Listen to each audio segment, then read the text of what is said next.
The Selfish Podcast acknowledges the traditional owners of the land and waters that this podcast is recorded on. Everything that we discuss on the Selfish Podcast with Chloe and Steph is for informational purposes only. It's either our own experiences, opinions and insights or our guests. It's not intended to be a substitute for professional medical advice and should not be relied upon as health or personal advice. It's time to prioritise yourself and your well-being. Subscribe now and get ready to put yourself first with the Selfish Podcast. Hey, beautiful people. Welcome back to the next episode of the Selfish Podcast with Chloe and Steph. What's been happening, Steph? Well, a lot's been happening. Really? A lot's been happening in the world of eggs and double yolkers. You and your eggs, I know. So last week in the episode, I mentioned that I'd had, I think at that stage we're up to 6 eggs that I'd cracked that all happened to be double yolkers. Mm-hmm. Well, between now and then, I cracked another 6 double yolkers. So I kid you not, the entire egg carton was filled with double yolkers. Double yolkers. Yeah. I actually had this thought when you were talking about it last week. I was like, I wonder if it'll be the whole carton. Yeah, yeah. And then, you know, the logical mind goes, oh, well, yeah, that makes sense because I'm like, I don't know, I haven't been to an egg factory before, but I'm sure that they weigh the eggs and then that's how they sort them into the different containers. Oh, you reckon? Yeah, and so it was larger weight eggs and maybe with the double yolkers they all sort of weigh a similar weight or something like that. Not sure. That's sort of what I was thinking. But interesting. It really had me scratching my head the entire week. Every single time I went to crack an egg, I'm like, oh my God, is it going to be a double yolker? And I was really searching for what does it mean?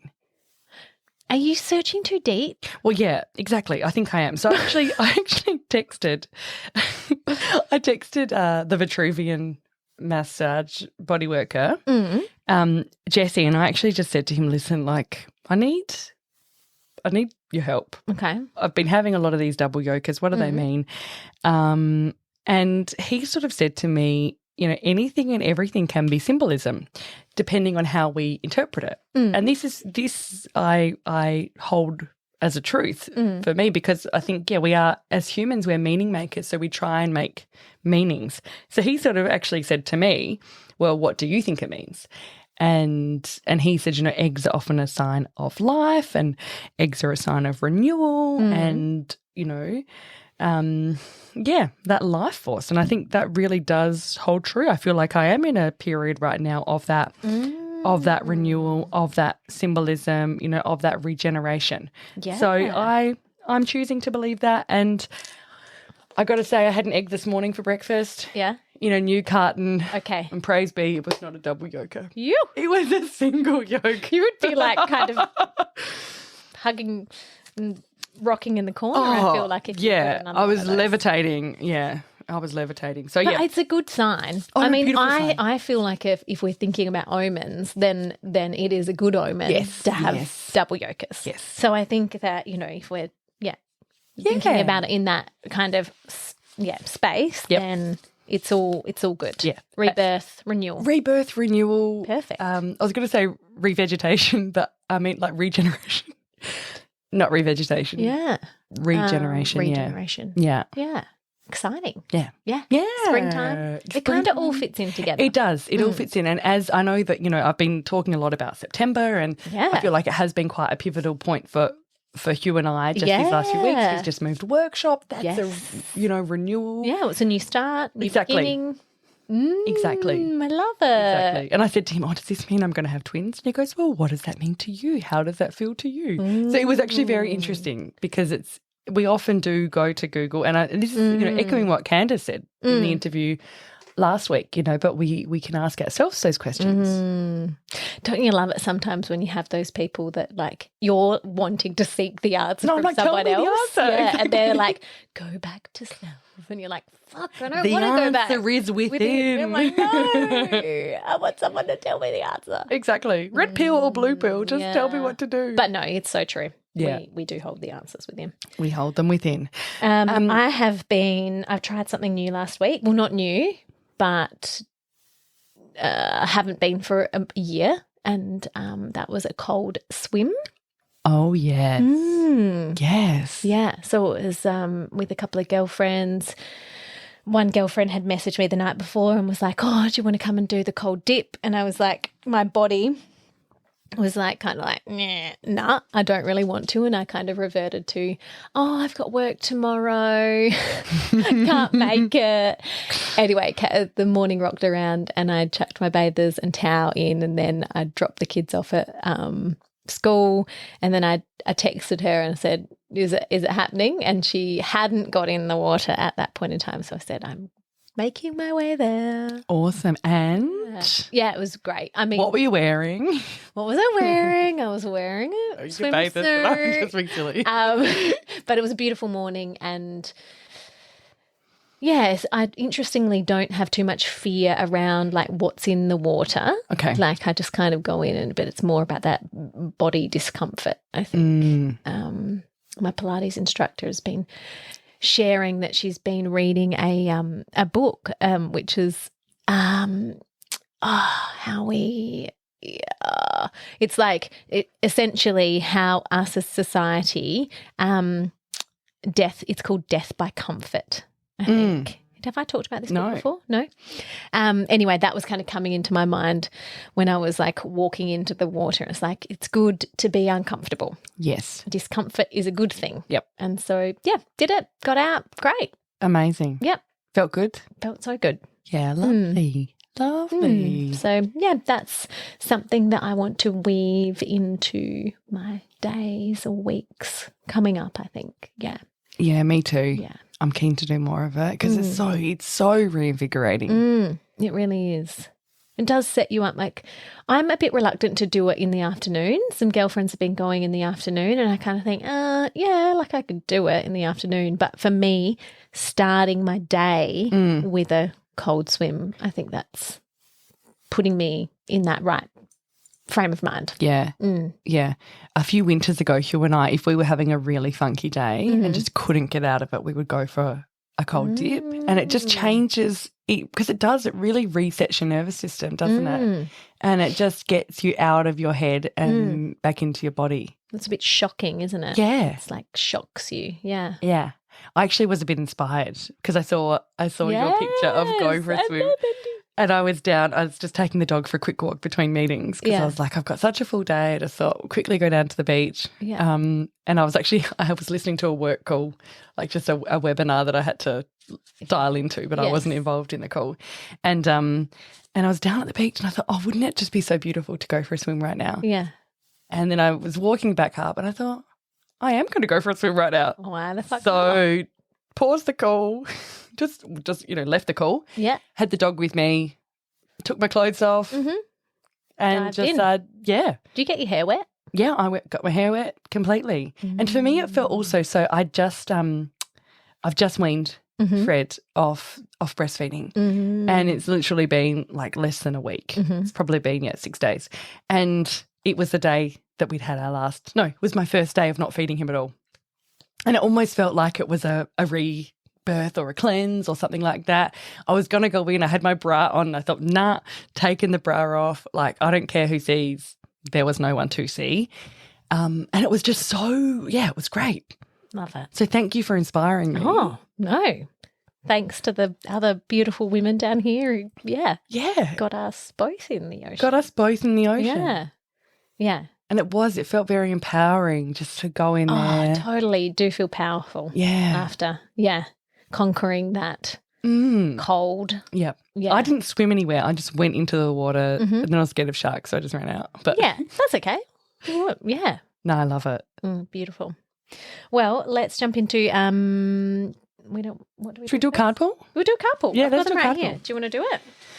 Yes. Okay. Are there any that are peeking out to you?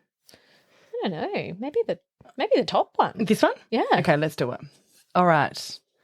5 of Swords. So conflict, disagreement, competitiveness, unfair defeat, winning at all costs, stress, hostility, aggression, bullying, intimidation. Oh. Chloe, I don't know. Let's put that one away. No. Come on, they've all got stuff. What was that? 5 of Swords. 5 of Swords. Where's the swords? Why can't I find it in here? Pentacles, swords. Okay. Oh, wow. Okay. These cards are so beautiful. Gold leaf, gorgeous. Right, talk to us about it. What are we thinking for the week? I don't know if this is like just for me or for everybody, but Five of Swords represents exactly how you said, conflict, hostility, and tension. Despite the fact that you think you've won, you might still lose in the big picture because you have annoyed or hurt those that you have argued with. As a result, you are on the road to isolating yourself. What is more important to you, mutual progress or winning? Oh, golly. It's a bit doom and gloom, isn't it? Well, it's a good reflection point, I suppose, isn't it? Does that resonate? Oh, I don't know.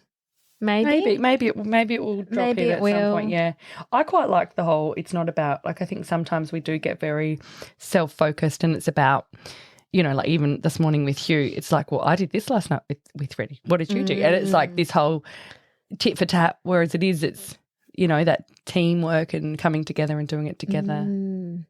That's what I pulled out of it. Yeah, great. What does the book say? I just read it. Oh. Oh, that's all. Okay, well, some of them go into a lot more important. Some of them go into a lot more detail, mutual right? Progress or winning. So I guess we still are in Mercury retrograde until the end of the week. So communications can be all up in the air. So maybe it's kind of just that, like remembering that. Yeah, in love there might be some tension or conflict or arguments, but what's most, if you step away from that, what's most important to you, so that kind of just, Okay. Interesting. And speaking of Mercury retrograde, what else is happening in our astroland? We've also got a new moon coming up on the 14th of September, and it's in the sign of Virgo. So new moons are all about setting intentions for the month ahead. Obviously this is still happening with Mercury, but Mercury is about to station direct. So it's like all kind of coming together. Over the next few days, there's going to be an energetic feel to this new moon. Start considering whether you might want to jump into a new health routine or you might be thinking about a new relationship. So take time to think about who you want to become and who you are now. Okay. Yeah, so it's a really great time to kind of think forward to the next 6 months' time. Who do you want to be then? And then you kind of back step and make kind of small incremental steps on how you are going to become that person in 6 months' time. So, work backwards from what's 6 months' time from now? We're past Christmas, aren't we? So September, October. November, December, January, February. Oh, beautiful. Is it? Summer. Yeah. Summertime. So how can you love yourself more today while working to become your future self? Virgo is all about decluttering, organising. March. 6 months from today is March. Okay, not February, everybody. How could you declutter your hearts and your minds and your spaces to infuse that next iteration of yourself? So, it's kind of I feel like it's September. It's all about renewal. It's all about rebirth. Regeneration, rebirth. I love it. Oh, beautiful. Okay, well, we Chloe and I have a real treat for you guys today. Absolutely. We are chatting to the radiant Julie Civiello Polier. So excited for this. Julie today will be chatting with us about face mapping. So this is when different parts of our face are mapped accordingly to different organs within our body, and then these organs also hold different emotions. And she also is going to chat with us about Gua Sha. We have talked about Gua Sha before here on the podcast, but it's a traditional Chinese medicine technique. Facial Gua Sha is much more gentle than body Gua Sha, and it uses really light pressure. so it doesn't cause any bruising on our skin. And it's currently trending here in the West and has become popular on social media platforms across the globe. The most common uses today are less concerned with holistic health and more of a focus on anti-aging and non-invasive facelifting. So I'm so excited to dive in.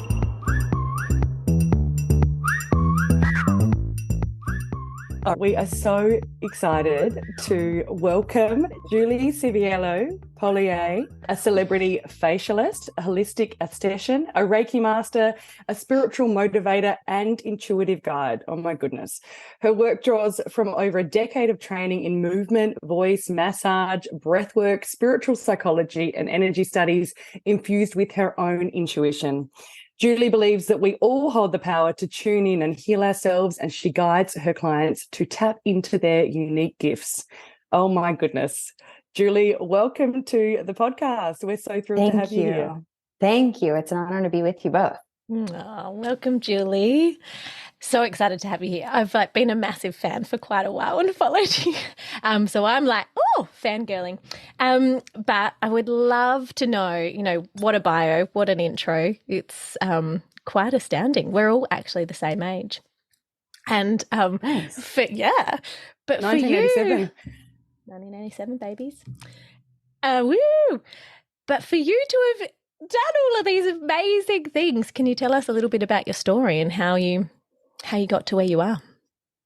Yes, thank you. I grew up in Portland, Maine with my mom, single mom, and she had come from, a very traditional, very Catholic, very, I would say conservative background.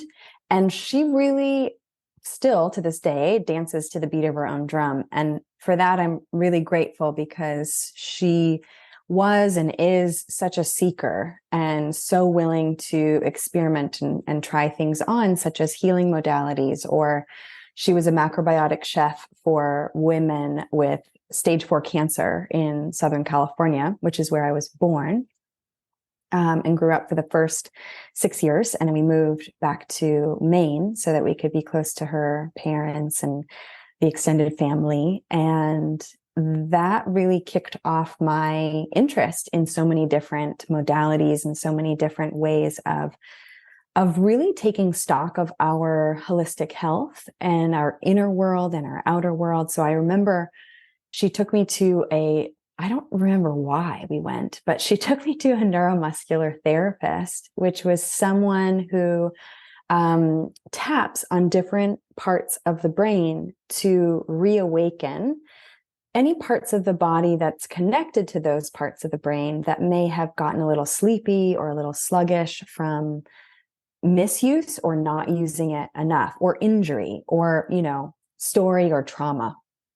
So say somebody gets into a car accident and injures a part of their body, that part can start to function in a different way as a response to the injury or as a response to the shock that went into the nervous system.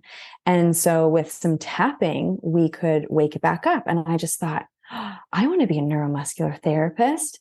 I want to be able to tap and reawaken parts of the body that, when inactive or are out of harmony or out of whack with the rest of the body, because everything needs to be in communication in order to be its most vibrant and at its, highest radiance level, its highest vitality levels. And so that was really part of the experience that informed me of there's so many different ways to interact with our bodies and so many different ways to listen and take stock. And she also turned me on to acupuncture at a very, very young age. And so I was just using every single session like a school. I would just ask tons of, they're like, just rest. I'm like, no, what's that? What are you doing? What does that do? Why am I feeling it over here? Yes. Maybe like you again. Tell me all. I love Basically. That. I'm like that, actually. If I'm in like an acupuncture session, I'm always like, tell me, like, why? Yeah, it's fascinating. It is. Yeah, It amazing. is. I actually can't receive, Well, it's not that I can't. I really choose not to receive acupuncture Mm. anymore. The last however many sessions I've had, all of the needles pop out. They literally jump out. Oh, Because it's so much for me. I don't know Yeah. if the sensitivity has grown to such a degree, or if I'm just not needing that modality anymore, or for now, the needles just don't stay in my body. I'm like, nope, we're done. We're I'm good, good. thanks. No acupuncture for me. Yeah. So, Wow. Julie, I suppose from a young age you were exposed to, alternative healing modalities and whatnot. And then what sort of drove you to get into the work that you're doing today? Was there a turning point, or was it more just that curiosity that sparked from a young age and then just sort of led you to where you are now? I think it's both. It was both curiosity and something that really sparked a right turn in my direction. I was an actress, classically trained at a conservatory in Boston, and then at another conservatory in London. Mm-hmm. And I was driving back from one of the best auditions I'd ever had, and got into a car accident, pretty gnarly car accident. I was rear-ended and was on bed rest for 3 months, and then out of work for about 9 months. And that's not anywhere I prefer to be. I'm pretty energetic, almost hummingbird-like energy. Yeah. And being on bed rest was just like, this is not working out. So I got pretty serious about creating my own repair regimen and my own return to full mobility, because I had received diagnoses from several specialists that I needed spinal surgery. And I was not willing to go that route and receive, cutting into my spine, rearranging some vertebrae, inserting steel rods or pins. I just wasn't open to that idea. And so I thought, okay, if that is the strongest recommendation, how am I gonna do this? And I got really into a few different types of meditation. One is called MBSR, mindfulness-based stress reduction, which is something that Jon Kabat-Zinn developed. And he has a couple of books that he's published about it, and a few audio recordings that he's published. And it's one of the only, and certainly was the first at the time, meditation that insurance covered, because it wasn't dogmatic, and it was one of the first kind of medical meditations for people with PTSD, or people with major injury, or people who, were out of work from an injury at work. And so I really dedicated myself to that, where I was meditating an hour every morning and 45 minutes every night. And I had never been disciplined or strict with meditation leading up to then. I had been practicing meditation and yoga since I was 10-ish. Again, my mom was like, let's do this thing called yoga. Your mom sounds amazing. She's pretty cool. Yeah. Everyone at the time, thought it was absolutely bizarre, and, what witchcraft are you up to kind of an attitude.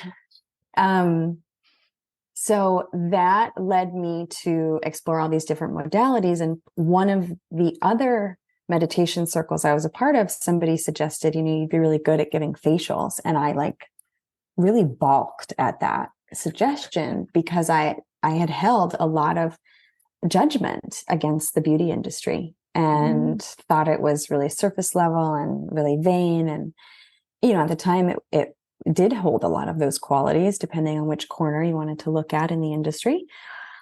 And then I realized, oh, actually, I can make this whatever I want. Maybe having a container for an offering, like a facial being the structure for the offering, then within that, I get to do whatever I want. I could do Reiki healing inside of that hour. I could do polarity. I could give an intuitive reading. I could offer mediumship, because that really started to turn on once I was working with a bunch of different bodies. And when we touch, each other's bodies, there's a lot of information exchanged.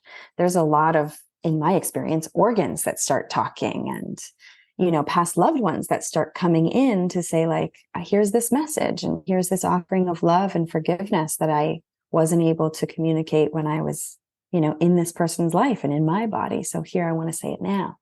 So a lot started to turn on for me, and a lot of different abilities started to turn on while I was also adding to my toolkit of modalities. So that was a really fun reframing for me of the beauty industry, and also became a really creative way to mix modalities for the benefit of each person. So I would build these treatments in the moment, depending on what that client needed, what they were voicing about why they were there that day, what was their intention for the session. And then I'd build it in the moment. So it was really fun to just start creatively bringing tools in and then adding new tools all the time.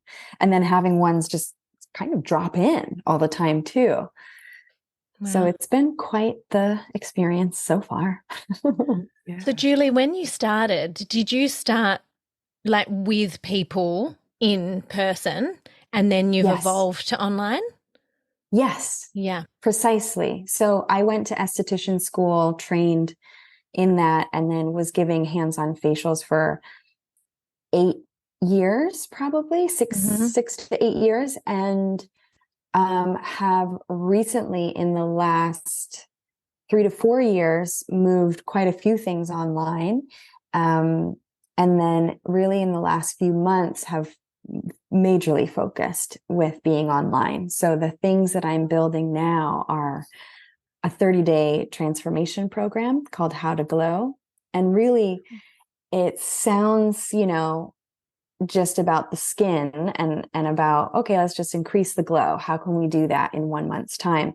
But really it's going through so many different levels of our experience, because everything is so layered. If we're looking at, some rosacea perhaps that's popping up in the upper cheeks, it really is an outbreak.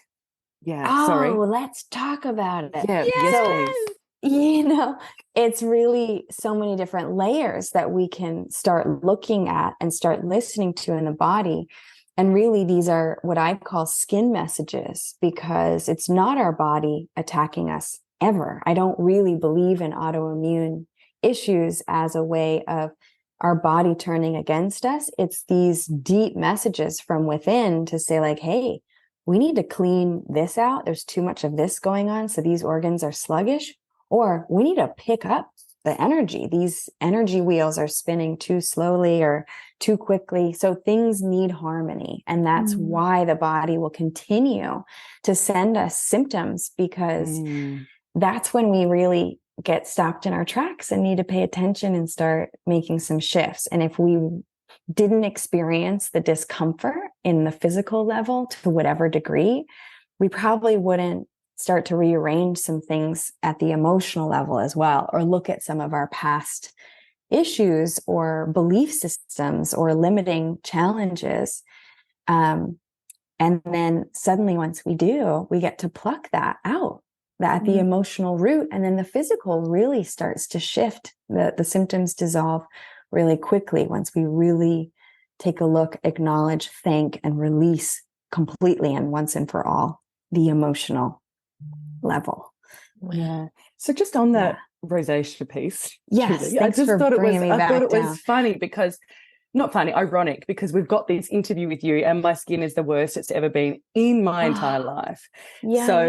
Like a really bad rosacea outbreak, which I've had like little bits before. And I mean, I've had a pretty fucked up 2.5 years. Julie, my firstborn son, died about 2.5 years ago. And it's just been a really, really tough few years. And that's, really tough few years. Since had another little baby, Freddie, just weaned him recently. He's the most amazing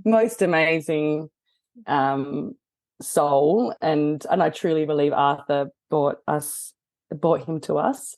And he's like, they know each other. They've definitely had a few chats before coming here. So a lot of shit's been happening, and literally a few months ago, just outbreak. And I've been cut out dairy, I've cut out gluten, I've mostly cut out sugar. There's little little pieces here and there. And I was sort of thinking, you know, that will help things, but it's just been getting worse and worse and worse. Yes. So tell me what to do. Yeah, I really hear you. And I send you so much comfort and so much support around, you know, that whole family constellation shifting and completely reorganizing in a way that will never look the same as how it once did. And, you know, the bravery of all of you, the courage of all of you to continue on and to show this new baby so much love when, you know, there's that void that's active. Yeah. And rosacea is heat, you know, it's sometimes rage, it's sometimes excessive inflammation. And so if it's coming up in certain areas, it'll be connected to certain organs. So where is it coming up the most for you? Oh, where is it not? Yeah, here. Okay, here. so you're pointing to upper cheeks. Yeah, sorry, I forgot we're recording a podcast right now. Yeah, cheeks. I'm just having a chat with you. Yes. Yeah, so upper cheeks, forehead, temples. Yes. Okay, yes. And a little bit on the chin. Okay, beautiful. So everywhere. With upper cheek, we'll go in that order. Yeah. Of how you. So upper cheeks is intestines. Intestines is on an emotional level our processing. It's our process of moving through something. That is a major discerning ability. What to keep, what to let go of, what's pure, what's impure.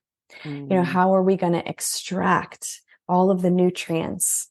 How are we going to extract all of the joy and all of the gifts and all the gratitude of this life and let go of everything else that doesn't serve us, that we've outgrown, that's limited? You know, what's that really tight coat that just doesn't fit anymore? We got to take it off. You then pointed to forehead. Forehead is colon. Colon is about letting go.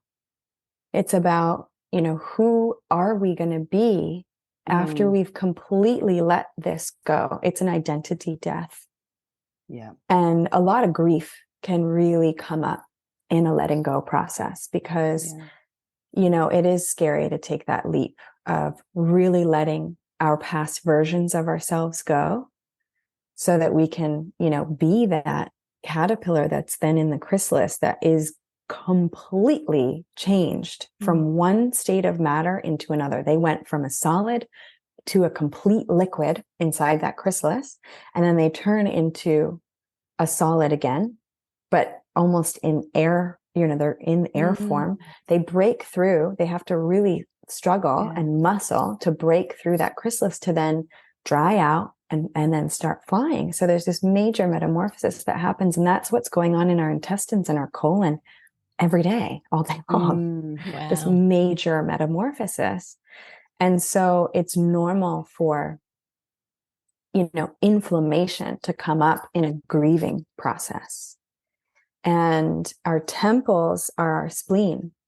You know, spleen is a lymphatic organ. Our lymph system is really our immune system.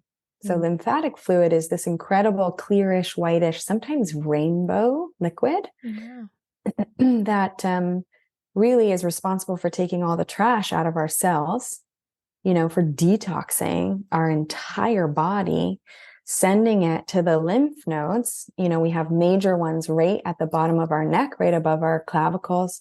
We have major ones in our armpits. We have a little bit in our, you know, thoracic, like underneath the rib cage. And then we have a lot in our groin and then a little bit behind our knees.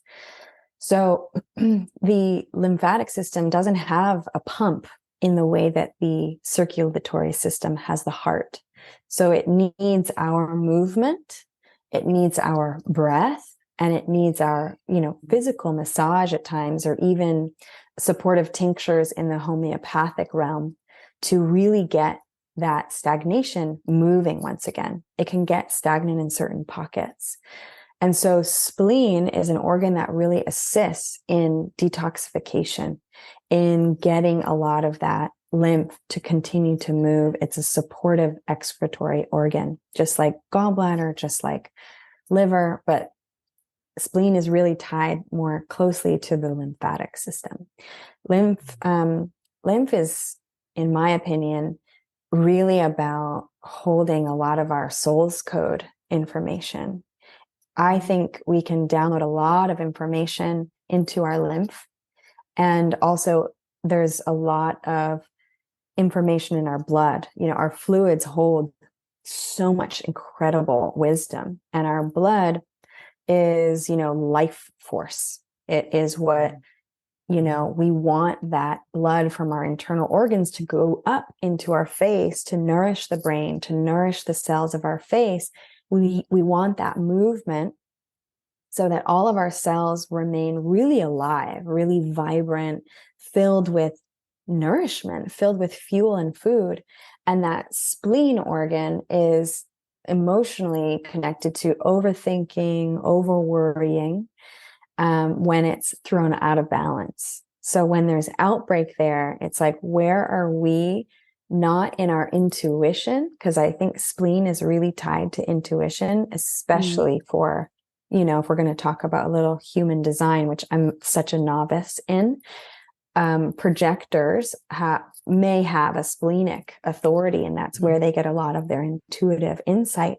And I feel the spleen for anyone and everyone can be a real intuitive pathway, can be such a portal. So if we're overthinking, over worrying, the intuition is a little bit blocked with these kind of gateways of too much mental body at work.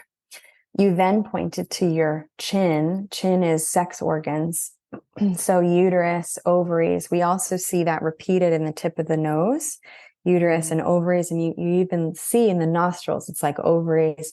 You see in the tip of the nose, it can be shaped a little bit like that organ, which is also the heart. The heart also shows up at the tip of the nose. You also see ovaries in the eyes. So ovaries, testes for a man's body, then breasts for women and men.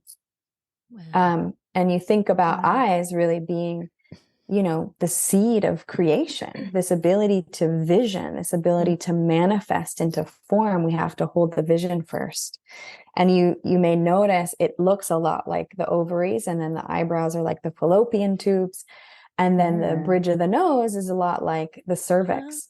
Wow. So you see the body repeat itself all over the place. You know, you see it here too with the larynx being quite similar to the cervix. And that's often why women are encouraged in labor to let out sound, you know, to open it up, moan, and make room so that, you know, when we're letting out on sound, hopefully the cervix is effacing and dilating. And same thing with jaw. You know, if we're opening our jaw, there's a major connection with the hips, and they're like hinge joints, just like the hips. And then in embryo, the jaw, unlike the hips, came and fused together at the chin. And you can even see, if you're going to examine a skull, there's a seam in the middle of the chin that we can tap into and renegotiate and reestablish if there's ever issues in that bone of like, hey, seam, like, remember how you fused together? Let's like refuse if that's what's needed at that time. So anyhow, if you're breaking out in chin, it's related to sex organs. You know, where is there too much heat? Where is there too much inflammation? You know, does the diet contain too much cayenne, too much pepper, too much spice, too many acidic things? Do we need to balance our pH with more alkaline things? So when it's kind of coming up in all these areas, often it's just a sign to me that the nervous system is so overloaded, and it's just sending signals of like, please help me, please help me. Because when our nervous system is regulated and in a sustained regulation for a good amount of time, disease cannot enter the body. The nervous system is really that first pass. It's like, you know, the moat at the castle. And it's like, no, we're good. You may not enter virus. You may not enter bacteria. Like we've got this. We've got it covered. So when the nervous system is so activated for a sustained amount of time and in fight, flight, freeze, fawn for too long. That's when, the barriers are down and a lot can get in that isn't in harmony with the body. Bacteria is not bad or good. Viruses are not bad or good. They're just not great in the body. They wreak havoc. And in some ways, I feel, something like a fever is actually a really profound and beneficial gift to the body, because it's going to clean out the body in such a harmonized way. The good bacteria doesn't die in those temperatures, just the bad bacteria. And again, I'm using good and bad, but let's just work in that duality just for a second. It's really not good or bad when it's outside the body, just when it's inside the body. We're talking about harmony or disharmony. Wow. Yeah. A lot of information there. Yes. That my face is giving me. Yeah. Yes. And that you're giving me. Thank you, Julie. That's of very course. helpful. And all of that rings true. All of that rings true. And I feel like recently, as I'm mentally feeling better, a lot of this has sort of come out, maybe because I couldn't have dealt with that earlier. And it's just, constantly trying to get my nervous system in check. Yes. Yeah. And that can be stressful too. Yeah. Yeah.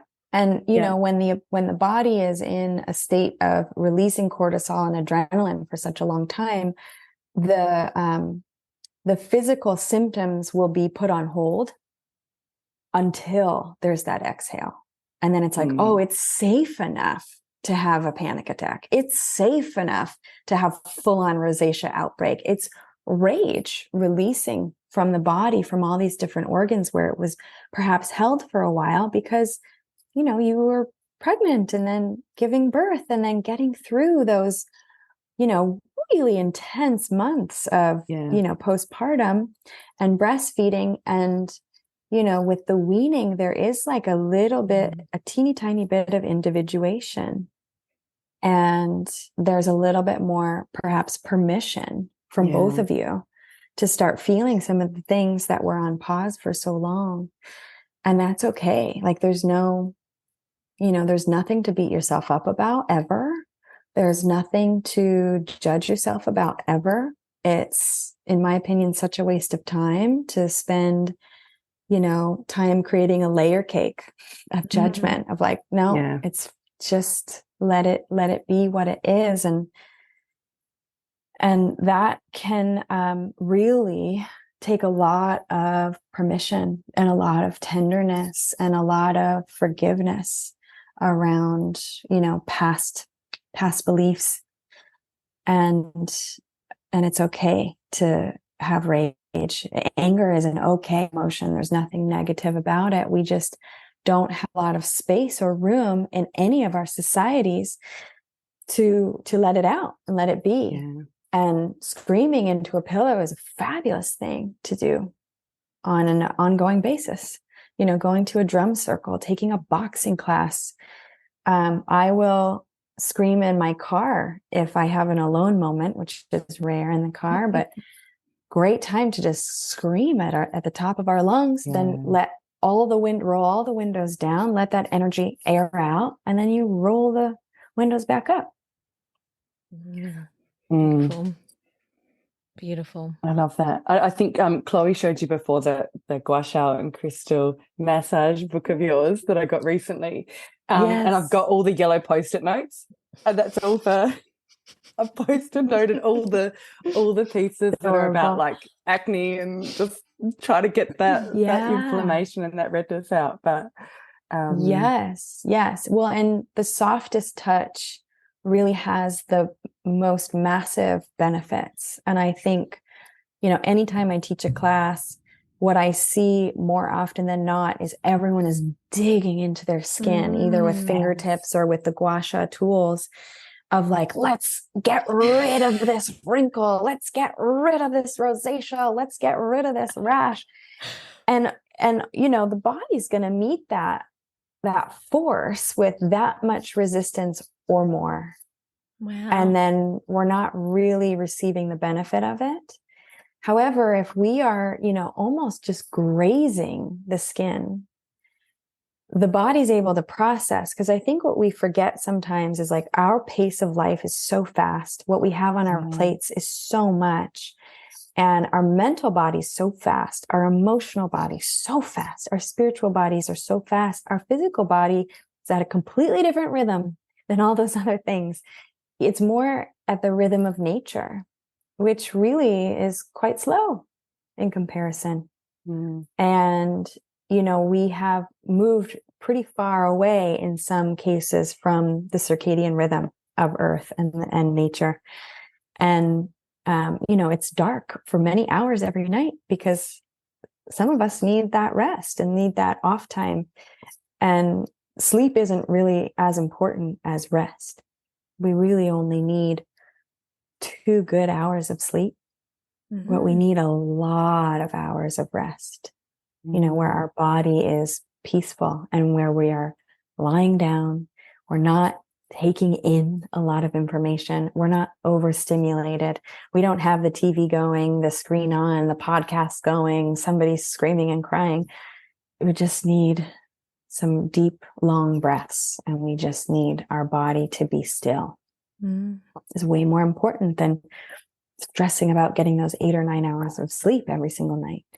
That makes me feel so good because I had a really shit sleep last night, but I was just laying there. So that I think that I feel seen in this moment, that it's okay, you know, because then in my head I was thinking, oh my goodness, like we're chatting to Julie today and I'm not going to be, you know, I'm not going to be able to function, you know, all those things. But sometimes it's just great to know that resting is still extremely beneficial.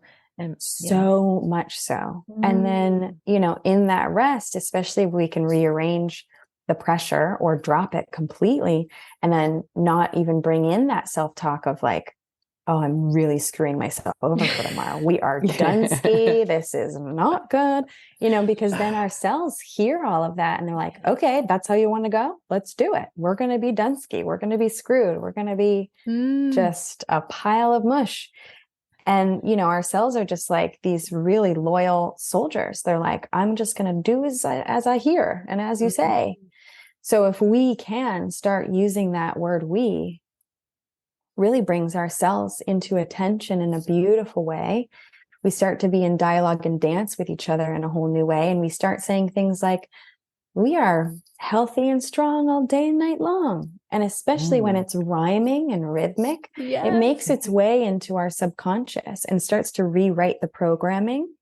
And then our conscious completely shifts and changes. Beautiful. Like that. We are healthy and strong all day and night long. That's beautiful. Do you when you're doing the Gua Sha, do you then, like, so if you were kind of talking about the subconscious and then to the conscious, do you ever speak out affirmations as you're doing the movements? Yes. For me, that's just layering on another modality with the Gua Sha to, you know, further imprint or further uplift or further recode something in the body. So when we are using a Gua Sha tool, and again, it's really wonderful to massage lovingly a little bit of oil first so that the tool can really glide and slip across the skin as opposed to like really kind of getting stuck or tugging along the skin. You want it to like have this really lovely glide because again, we're working with the nervous system. The skin originated from that germ layer in embryo that is the brain, that is the brainstem, that is the nervous system. So we're able to really massage our nervous system in real time by lovingly massaging our skin. You know, this is our way of actually physically having a relationship with the nervous system. And so we can reprogram and rewrite the nervous system at any time through some intentional, subtle, loving touch. Same thing for the fascia, for that collagen matrix, which is like almost like spider webbing underneath the layers of skin that interplay with muscles and ligaments and the fluids. So you think about this webbing that really creates our structure, our shape, really lovingly holds everything together. We can rewrite that fascia really easily And often it's going to come from that subtle touch. So when we have things like acne, when we have things like rosacea, again, it's inflammation. So we want to assist that inflammation down out of all of those hot spots where it's getting congested and stuck to those lymph nodes for cleansing that are, right above the collarbones, right at the bottom of the neck. So we're not going to gua sha or massage in the heat. We don't want to reactivate, reinstigate the heat. We just are going to work right underneath the breakout. So, with Stephanie having the breakout in a few places, chin, upper cheeks, forehead, and temples, we're just going to work right underneath the jaw. We're not even going to work on the face. We're just going to say, hey, fluids, how are you? And just lovingly encourage them to start draining and just really, really light, as if you're massaging, your brand new baby skin, that light and loving, and just slowly inviting all this fluid to drain down. And then you take a pause and just kind of track what's happening.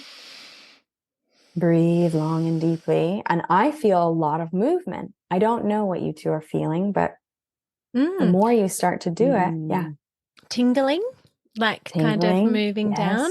I'm feeling less heat because my face is like on fire. Here, it's on fire, and that's really. And it's funny because before, when you were saying instinctually, I just want to do it really hard and just come on, calm down.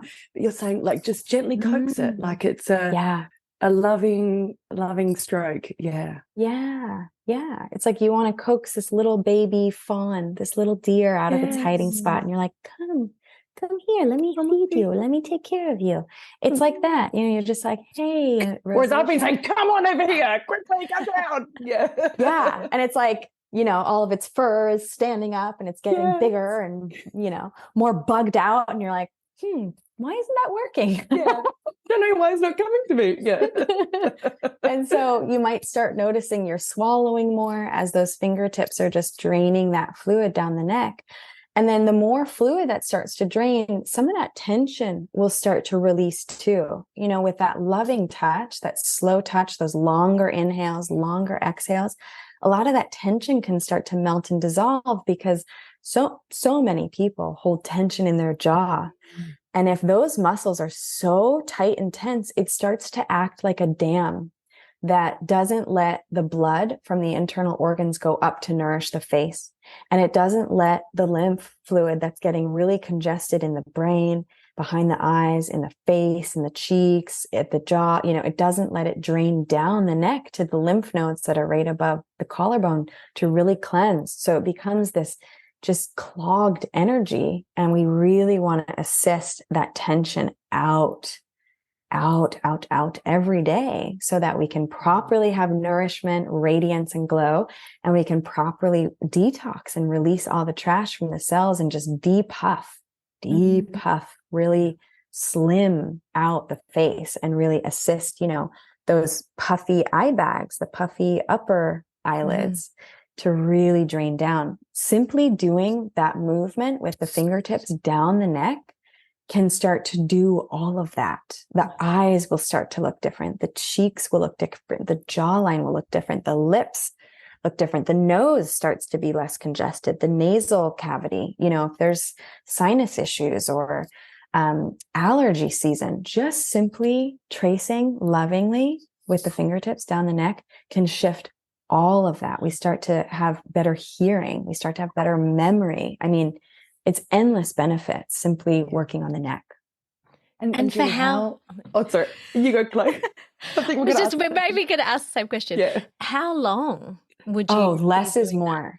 Less is more. Right. Especially if there's been a lot of congestion or a lot held, a lot of tension in the jaw, or if you have a rosacea outbreak, you want to do a tiny bit at a time. Because if you do, more than 10 strokes, you could really bring on a cold. You could bring on, a flu, because you're unlocking some areas that have been so closed off and really storing a lot of toxins for a while.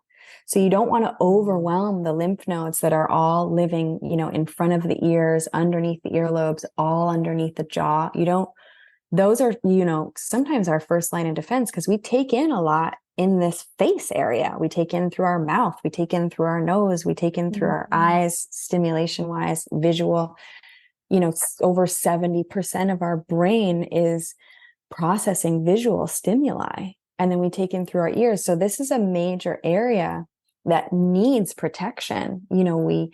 If we want to talk about skin microbiome as well, people who are constantly doing lasers, people who are constantly doing peels, constantly doing dermaplaning, it's opening the immune system up to a lot more information and potential bad bacteria, again, just bacteria that could compromise the immune system.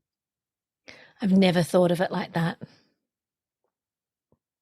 Wow. We have our natural immune system, and there's pH regulation going on all the time at the autonomic nervous system. Our body is taking care of us all the time in so many different ways. And I think it's so important to spend a moment or two looking at that and acknowledging our body and thanking it, because, our heart beats on its own for us, and our breathing is supposed to be autonomic. A lot of times we hold our breath, and then what will happen is it really stops up the circulatory system. It stops oxygen going to our brain. And then the actual pores around the nose, on the cheeks, upper cheeks, lower cheeks will start to enlarge to try to get more oxygen into the body, because we are limiting our life force. We're limiting that breath that really wants to expand our rib cage out, expand our lungs to the fullest and biggest expression and capacity. And then that's massaging our heart. If our lungs are really taking in the full breath and letting out the full breath, it's massaging all of these internal organs within us so that there's movement, there's love. They're all dancing together. Yeah.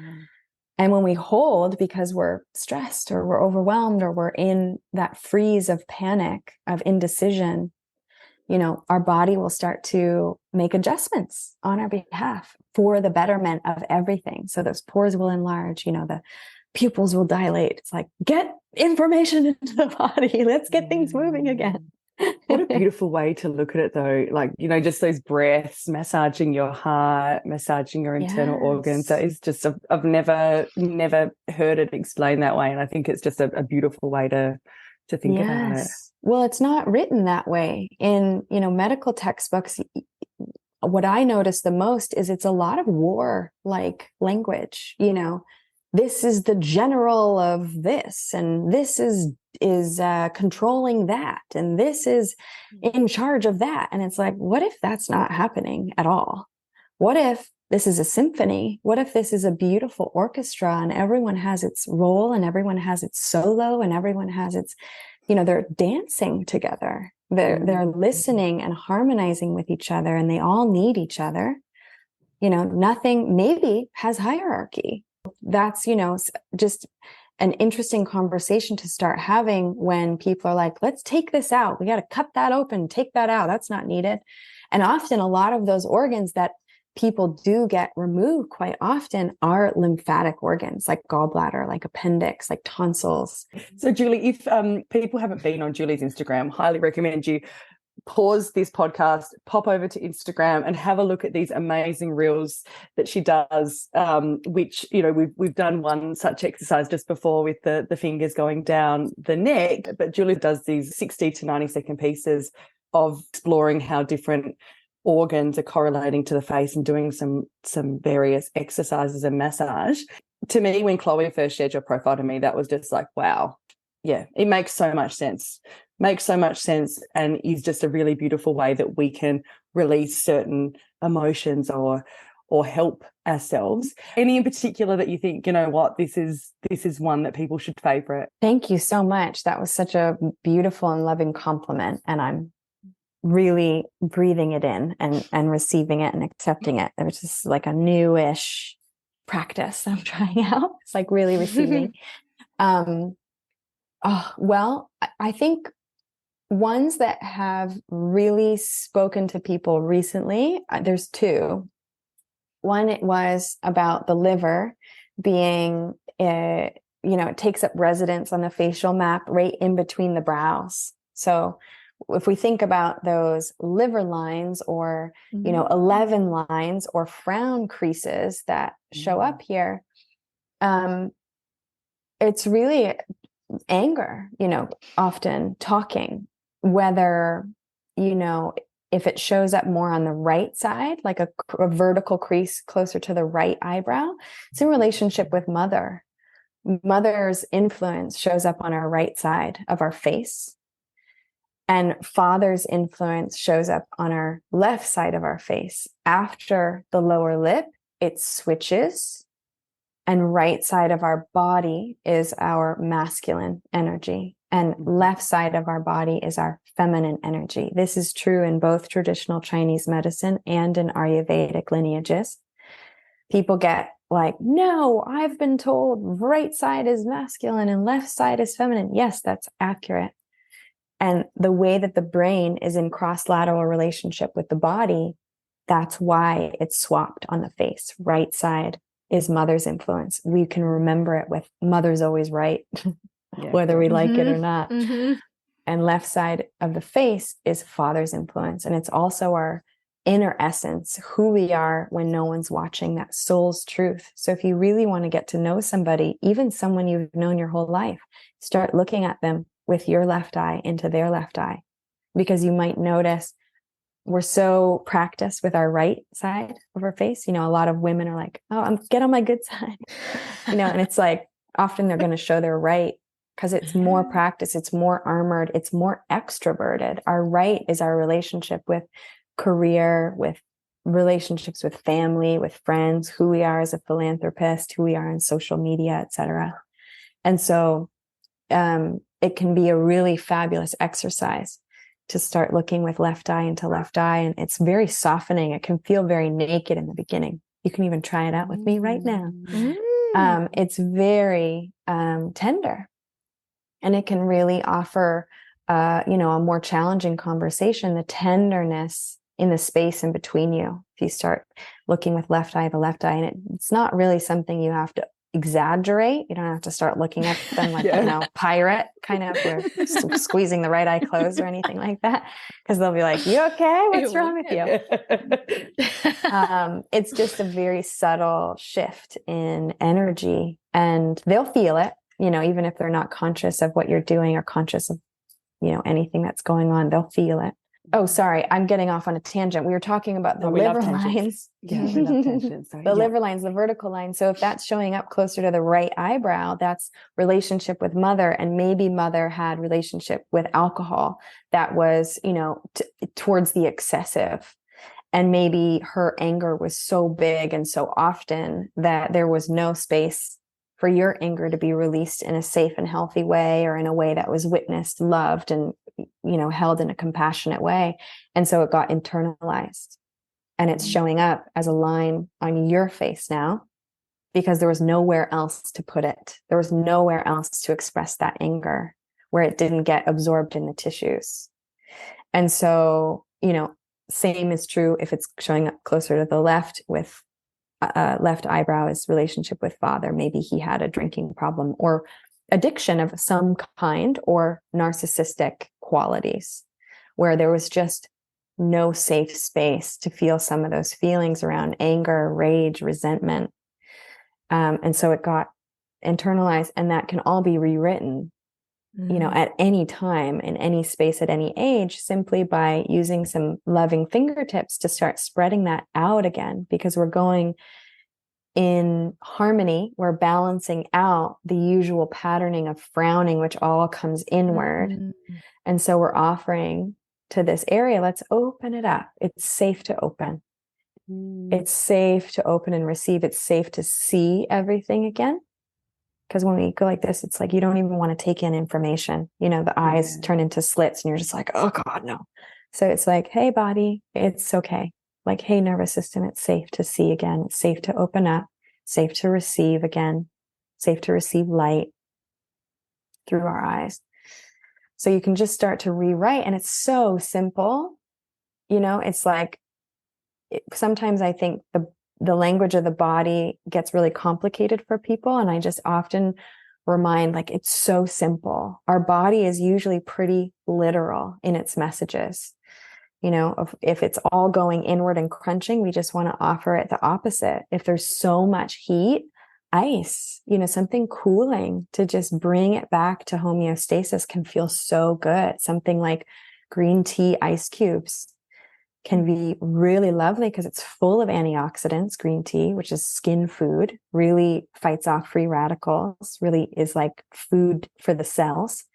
And then there's a little bit of caffeine in that green tea, which offers a little bit more compression or loving restriction to the capillaries that are so blown out and wide and full of blood and heat and rage.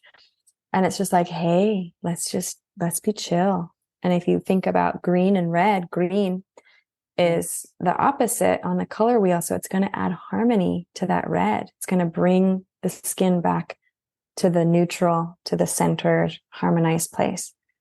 Mm-hmm. Yeah. It's funny because I know as soon as this came up, I'm Googling everything. Google, like, how to do this, how to do that. Like, and it's complicated. And then I'm like, okay, I've got to buy this skincare. I've got to do this. And it was just, and probably overthinking is like, okay, great. Let's give you a little bit more color there. So so it all sort of plays into it. But it's so refreshing hearing that, because it's just, yeah, listen and act in a way that actually makes sense and is logical. So, yes. But when we're in that state of frenzy, nothing makes sense. Yeah. Nothing feels logical, and that's okay. My son will get sick with something and all of my wisdom goes out the window. And I often find myself, asking for help from a girlfriend who has similar philosophies around, just there's so many different kinds of medicines in food and in homeopathy and naturopath, in herbs and tea and so on. And so I'm like, what do I do? What do I do? And they're like, Julie, all this info. I'm like, yeah, but I'm so upset. I'm so worried. I'm so scared right now because it's my child. And they're like, you know what to do. Like, get out the tea, make some broth, have a little soup. And I'm like, oh yeah. So obvious. So it's just like, we got to be so loving and tender with ourselves in those times, because we're not functioning fully. Our brain isn't even online. It's our nervous system being like, red light flare, red light flare. Oh. It's like, okay, that's when we ask for help. Yeah. And it's okay to ask for help. Mm-hmm. Beautiful. We've talked about adding lots of, or supporting ourselves in different ways. Is there anything that we can take out of our routine, Julie, that you think could support our healing or our skin or bodies? I think, start tracking what sends you into a tailspin, what sends you into a frenzy. And if that's opening up Instagram and you're like, oh, this feels horrible. Yeah, I just lost an hour of my life. If it's something like that, take a break. Like, take a break for 2 weeks, if you can do it for 2 weeks. Just start tracking, like, what doesn't feel good. Is it a friend where you walk away and you're like, gosh, I've lost a lot of my life force. I feel really drained. Can you start to track and reorganize the ways in which you're offering out all of your energy in all these different directions? Is it reality TV? Is it, some podcasts, or, what are we digesting on all the different levels? Is it food? Is it sugar? Are we looking for sweetness outside of ourselves? That's okay. But also just start tracking it in a loving and kind and tender way, and start seeing, like, how can I really start reorganizing my energy so that I'm fed first. I'm breathing the oxygen first. I'm, having that spacious, quiet 5 minutes in the house first before anybody else is awake. And I'm sipping my coffee and it's peaceful. And I start my day in a way where I decide how it's going to go, instead of like being flung into my day by my alarm or by the baby crying or or whatever it might be, oversleeping and then being like, oh, no, I'm really crunched. Whatever it might be, just re-establishing, how you want to best show up for yourself and how you want to best show up for your little community and your bigger communities, so that you're working with life force and not running on fumes and not running on adrenaline or, this like very depleted nervous system, very depleted immune system.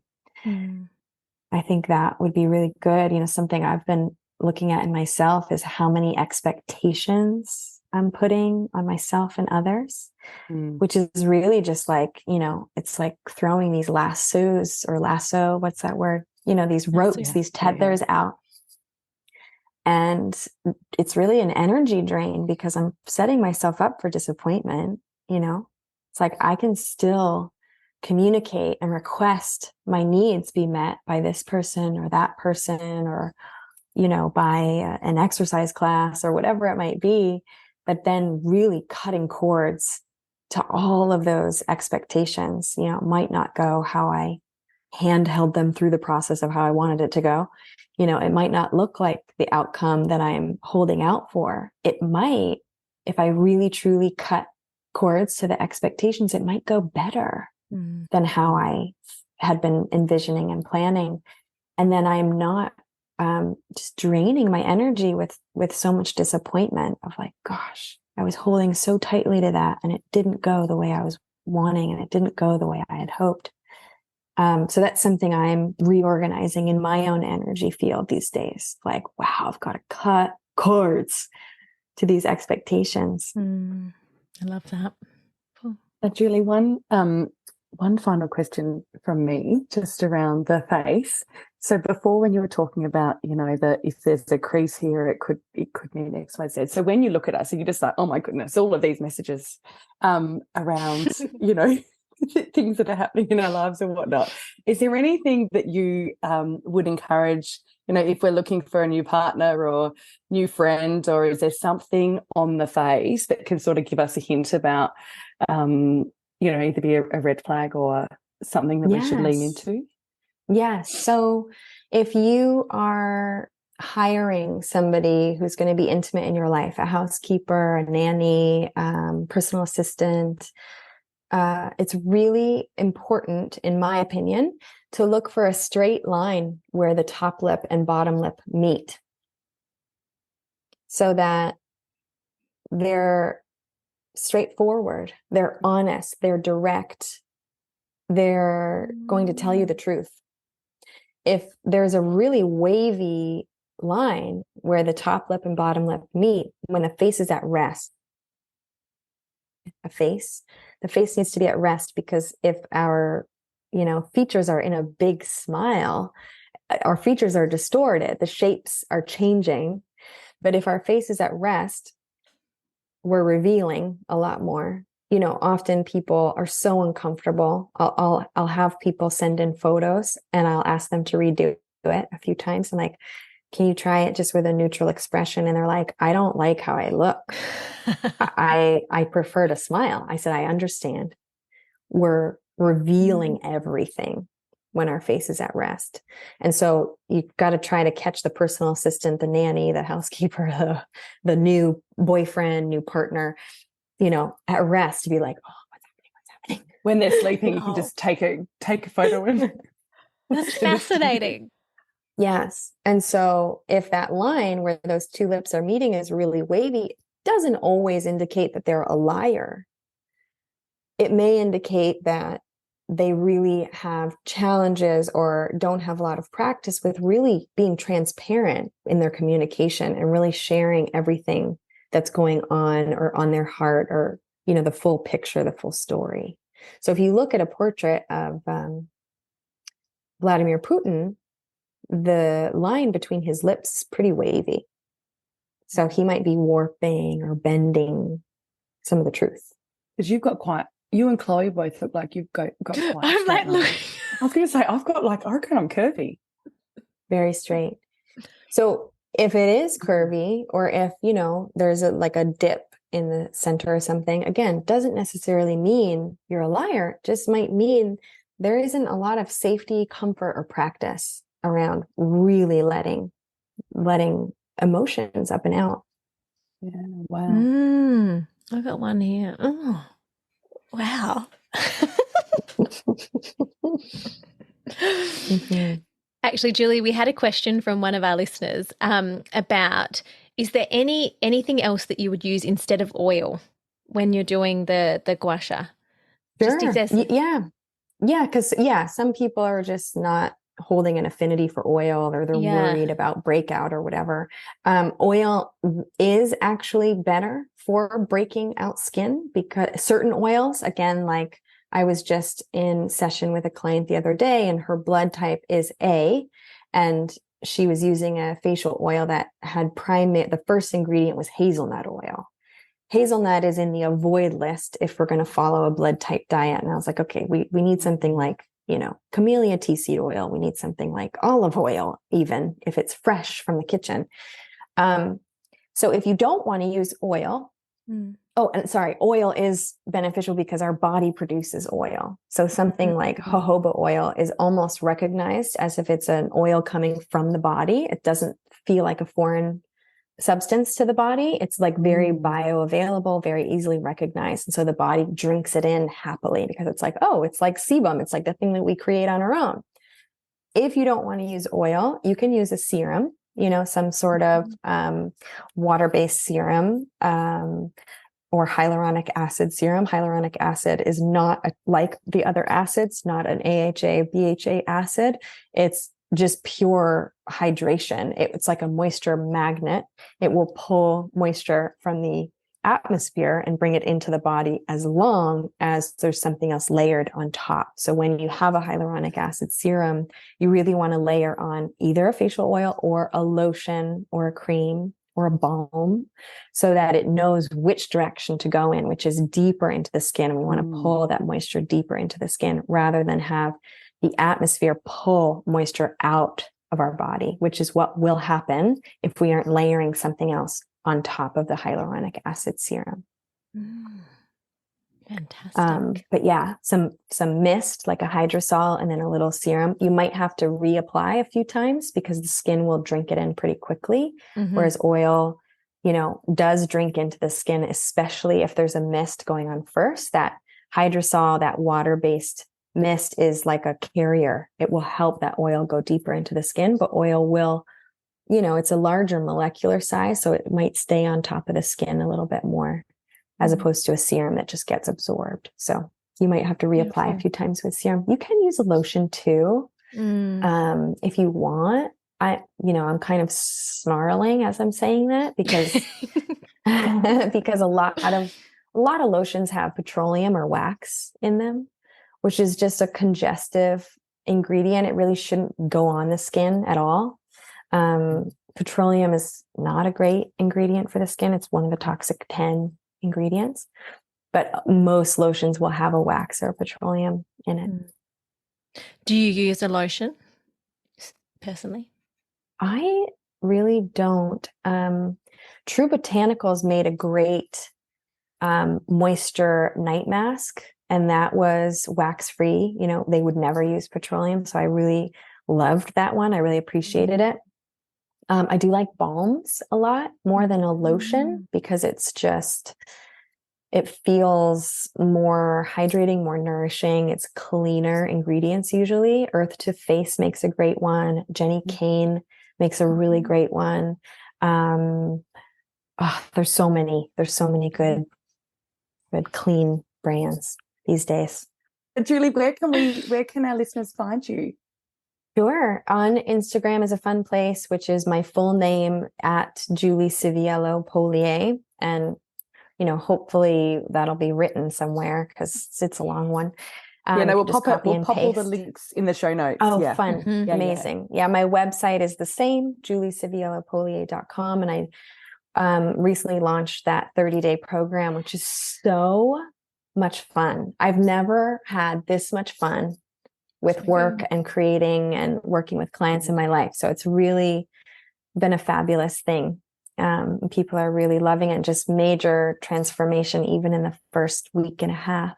Wow. People are sending me voice notes and I'm just crying with happiness because people are achieving some of these dreams that they've been holding for years because they're just reprogramming a few things with some really light massage, 2 minutes or less a day. And I really feel like massage is just one of the entryways into major shift, major freedom, major transformation, and just relating to ourselves in the world in a whole new way that's lighter, that has more radiance, that has more connection with the sun and joy and fun. Because I think a lot of our life experience can too easily, too quickly get heavy and get serious and get clogged. And we're here to play. We're here to have fun and connect with each other in joyous ways and create offerings and contribute in ways that enrich our experience first and then everybody else's,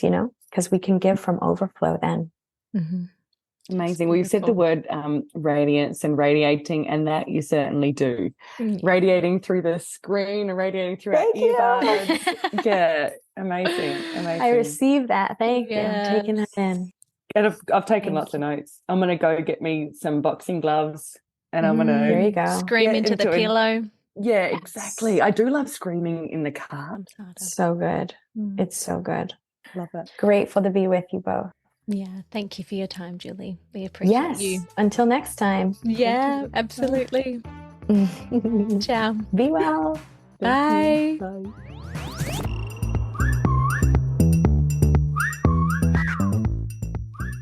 Thank you all so much for listening. We really do appreciate your support. Please subscribe wherever you get your podcasts. Give us a rating and a review. And if you like this show, please share it with a friend and tell them to have a listen. Just send them the link to that Spotify or Apple or wherever you get your podcast. You can also connect with us on Instagram at the.selfishpodcast. You can always slide into our DMs as well and let us know if you have got a different type of treatment that you would like us to explore or if you've got any specific questions. Anyway, thank you again and we'll see you next week. Bye.